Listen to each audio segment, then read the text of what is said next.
Can you tint a car for under $50? I'm about to find out. We're not going to be tinting this BMW because as you can see, it's already tinted. So instead, we're going to do my Land Cruiser, which has no tint on it at the moment. So let's get started and see how badly we fail this. But you know what? It's worth it because it's a hell of a lot cheaper than getting it done somewhere. So we may as well give it a shot. All of these parts can be purchased at any super cheap auto or Repco here in Australia. These were about 20 something dollars each. They are both 300 by 50 centimeter sheets. And this one is a 20% tint. So this is legal for anything on the back windows, not on the driver's side or passenger side. Pretend we're doing the front in a lighter tint, but because I want it dark, you can do it at your own risk. We also have a film application kit, which is just very basic sprayer, knife, and plastic card to use to scrape all the soap out pretty much. So what we're gonna do is fill this with mostly water and then add some dish soap to it to give us a slip solution, which allow the film to move on the windshield easily. But before we do that, I'm gonna make sure Land Cruiser's windows are completely clean before we start this process. So that's what I'm gonna do first. For the slip solution, I'm using about a centimeter of dish soap in here, and then the rest is gonna be water. Pretty much should be all you need. I am by no means a professional window tinter, so don't take any of what I do as factual. Just give it a shot, try it yourself, and see how good it turns out. This will also be my very first time attempting to tint anything. Now, before I went ahead and tint the Land Cruiser, I had a few practice goes on my daily,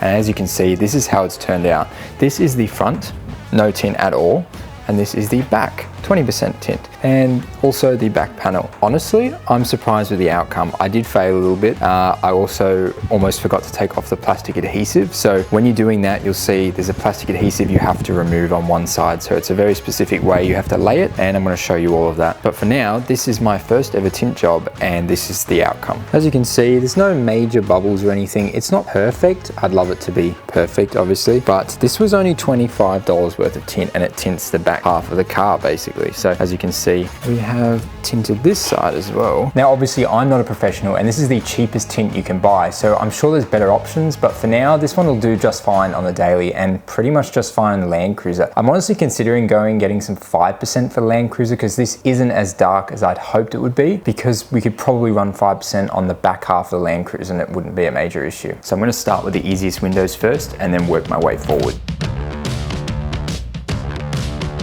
Because this window doesn't actually wind down, it's a lot easier to do because there's not as many problem areas like corners that can pinch and stuff like that. Realistically, if you fuck up, it's still a lot cheaper than paying someone to do it. What we want to do is start off by wetting this entire surface and making sure that the tint we lay on it sticks to it and holds onto it while we cut around it.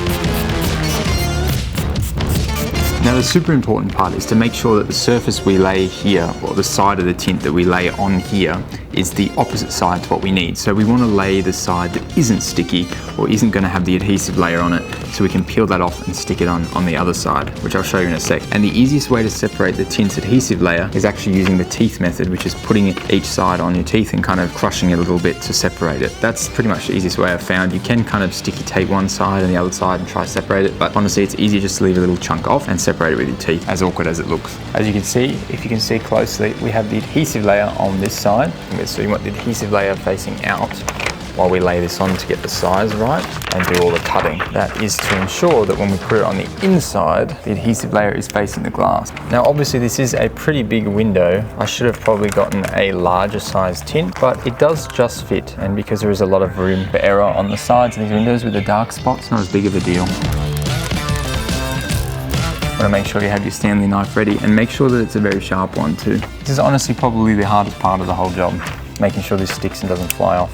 Luckily today, because we're outside, it isn't that windy. But as you can see, I made one of my first mistakes in this clip. I didn't spread out the tint far enough and there's already wrinkles in it on the outside, which means when I cut it to size and lay it on the inside, it's already going to be out of proportion. So make sure to gently flatten everything and stretch it out as far as possible before making your cuts. All the way up the seal, like that. Now, don't take everything I do exactly, or if I'm doing something wrong, feel free to correct me. This is my first time tinting as well. And honestly, I've used a lot of extra test tinting my other cars, and we're probably going to have to get more. Still, you could probably do this whole car for around $50, which is pretty good compared to the quotes I had for around $350 to do a whole car in 20%. As you can see, we have it layered out nice. We are a bit short on the top, but that's okay because there's plenty of room for error. As you can see, obviously it's not on properly yet, but that would be the difference between the 20% tint and the regular no tint on the car. So 20% is pretty dark, and for the most part it's legal on the back. The front legal in Australia is 35%. I'm gonna risk it and put 20 on. Don't tell anyone that. Now, I'm not a super perfectionist or anything like that, and this car is pretty beat as it is, so I'm not too worried about any little minor imperfections on the tint. Obviously, I don't want it to look bubbly. The other car hasn't turned out bubbly. There's just a few minor cut errors on the sides. Even if this isn't perfect, I'm not too worried. As long as it kind of helps keep a bit of heat out of the vehicle and hides me inside, because I hate driving a fishbowl around it. Now, realistically, the hardest part of this whole tint is removing the adhesive film and getting a good clean stick on this without the tint actually doubling back on itself and pinching, which is the most difficult part, because then if you pull it apart, it basically rips off the dark film, which is not what you want. So I'm gonna wet this window prior to putting it on. Don't worry about getting your car wet, we'll survive. Especially this old Land Cruiser, because it has basically no electronics in the boot, which is good. Although on the bright side, this car in the last few days has decided to not have its blinkers work anymore, and I still have to replace the door handle on one side. So I've got some more work to do on this to get it roadworthy, a bit more roadworthy.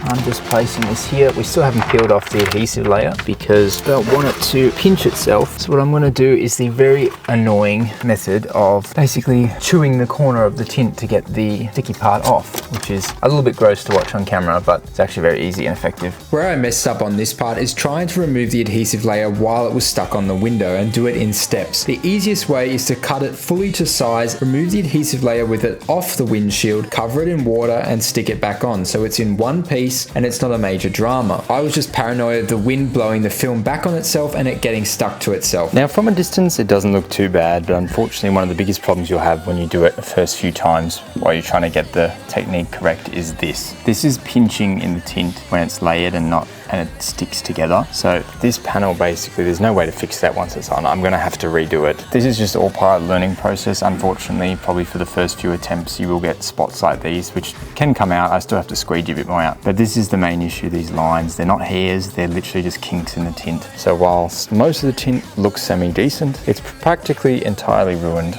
by these little things. So I'm going to have to redo this whole panel, but for learning purposes, this is the issue that you will probably face your first few times of doing it. So don't get frustrated, just try again. Fortunately, we have just enough tint left to do this section of the window, and you'll be able to see on this the proper way to do it. I'm going to do it the way I did my other car, which is entirely cut it to size, take off the adhesive, wet all the adhesive side, and then place it on, rather than try and peel the adhesive layer off while it's kind of on the window. Hopefully I don't this one up, because this will be really embarrassing. Door also doesn't have a handle. That's something I need to fix on this car.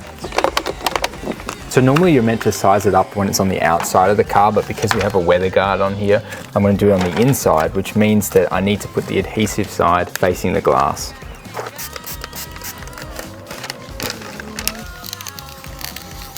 So pretty much just repeat the steps from before. Just be very careful with your cuts and take your time. Patience is 100% key. So as far as cutting jobs go, that is pretty well lined up. So now we're going to peel off the adhesive layer and stick it back on. And make sure we spray down the surface a lot with a bunch of the slip solution as well as the actual film to make it a lot easier to apply. At least this is from everything I've gathered from online. So this is basically the way I did it on my other car. So hopefully this works a bit better. Now that film is all wet, I can put it on. Make sure it's perfect to size. We don't want any bubbles like the last one or any kinks to be in the glass. So far, so good. So then we just get our squeegee, squeegee out all the gunk into the seal, and hopefully it doesn't hook up all the electronics in the car. As you can see, that is a much better outcome than the other two windows, but unfortunately this is usually a little bit harder with one person alone on bigger sheets, because you've got to get a good laid out flat and get good coverage and spray everything down as you go. So the other car I had help, like I said, with this one. Obviously this being a smaller piece is a lot easier, so hopefully this comes out a little bit better. And obviously the more you practice, the better you'll get. And as you can see, this is a lot better outcome than this one was, but you live and you learn, and this is probably the best way to do it. As you can see from my failures, hopefully you can not make those mistakes and do it properly. Next we're going to move on and do the rest of the car, but you don't need to see all that because that's a long and boring process. So the short answer answer is, can you tint a car for under $50 on your first go? Possibly, if you're really good with your hands, but clearly I'm not. So I'll end up having to buy another roll of tint, which isn't that expensive, but you know, it is what it is. So is it possible? Yes, in theory. Am I capable of doing it with only 1 or 2 rolls? No, because I make too many mistakes, but you might be a lot better than me. So go for it, give it a crack. Worst case is, you spend a bit of extra money and you learn a valuable new skill. Thanks for watching.